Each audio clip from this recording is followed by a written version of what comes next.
Welcome back, beautiful souls. In this video, I want to continue with the idea of disrupting balance in the field.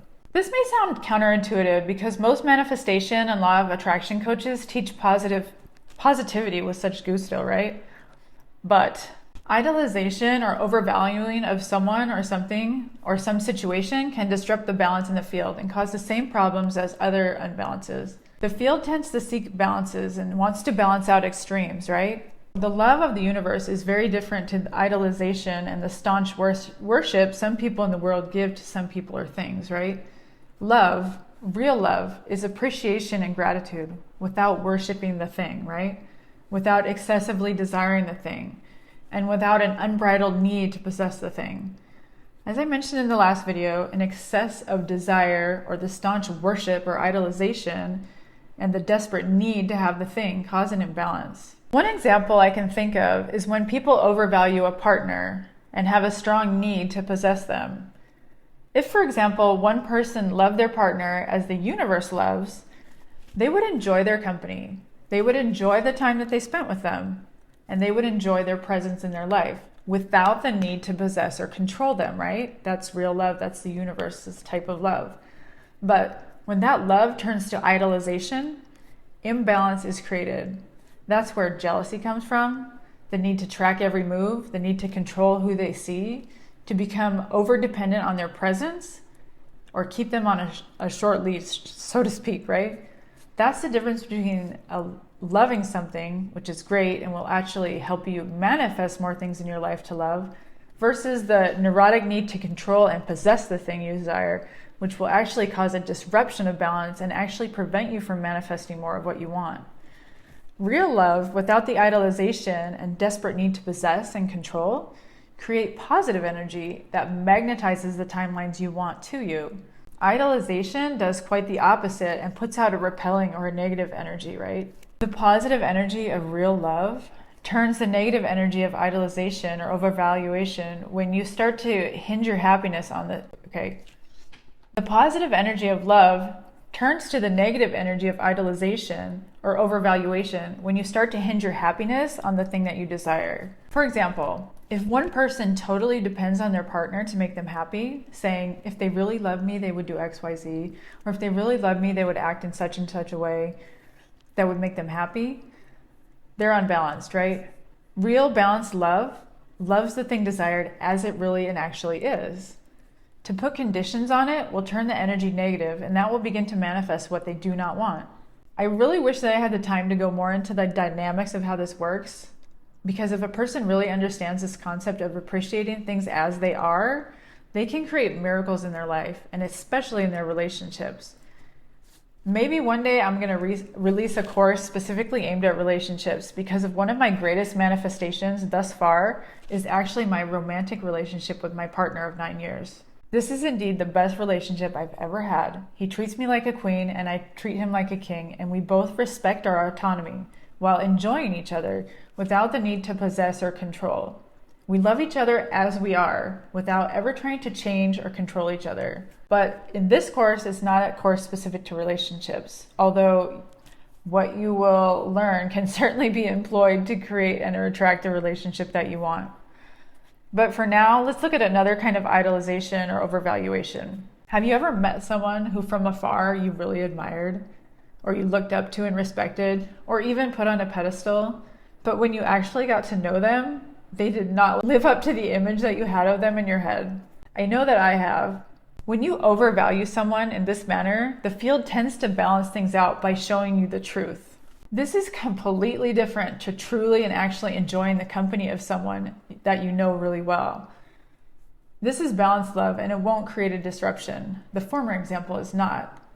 The universe is funny this way, but it really creates balance. We all know people who have dreamed of having a partner with specific traits and characteristics, totally insisting that their partner be tall, dark, or handsome, or whatever that person's ideal is, right? What the universe does in this case, if the person's desire for those specific traits is totally excessive, is it brings a person into their life with those exact characteristics, who then turns around and displays character traits that are totally repulsive. The person will be turned off thinking, how could I have fallen for this person? And the balance is rightfully restored. That's because the person had an excessive desire, a worship of an ideal, and not a true love and appreciation of that person as they are. But also the opposite of this can happen. If you hate certain characteristics excessively, the field will balance that out too.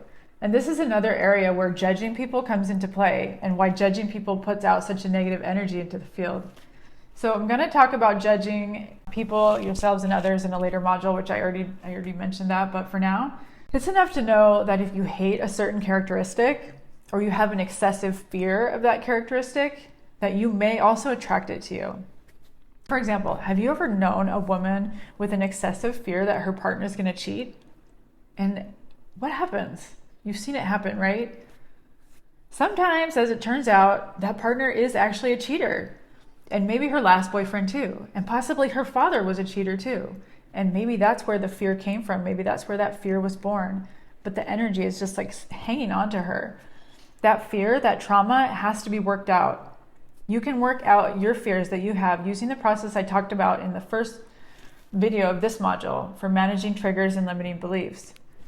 Because believing that someone may cheat or believing that all men are cheaters is a damaging limiting belief that only puts out negative energy to the field, and it attracts the very thing that you fear, right?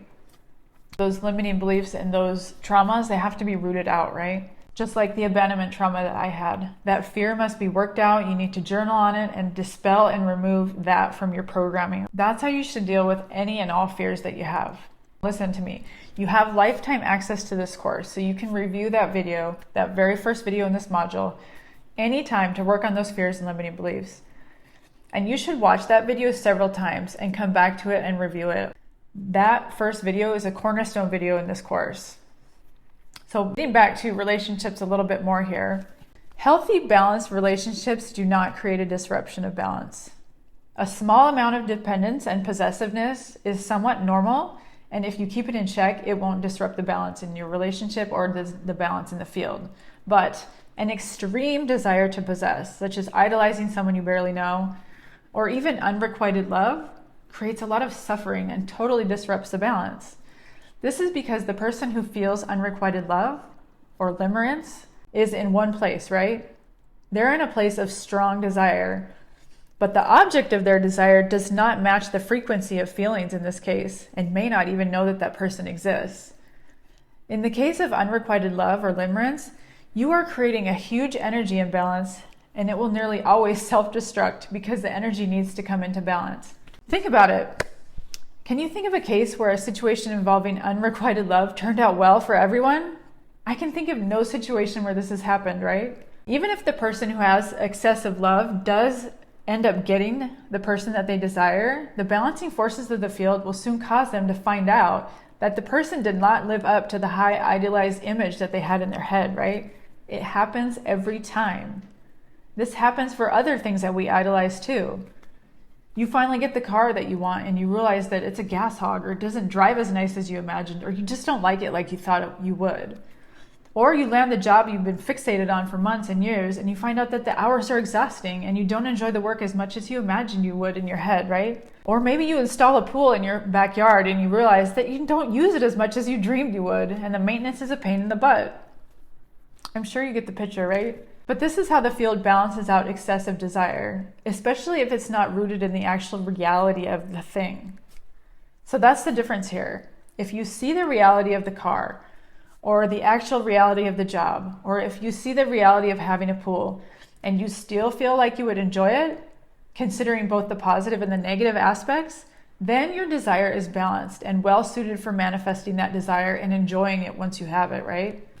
I hope I've clearly explained the difference between excessive desire that puts out negative energy and realistic desire, which puts forth positive energy. Obsession creates unbalance. Appreciation and admiration without a strong need to possess the thing, that's balanced. That's the difference. With that, I'm going to conclude this video and continue the topic in the next video so you can kind of marinate in this subject and really have time to soak it all in, because it's really important.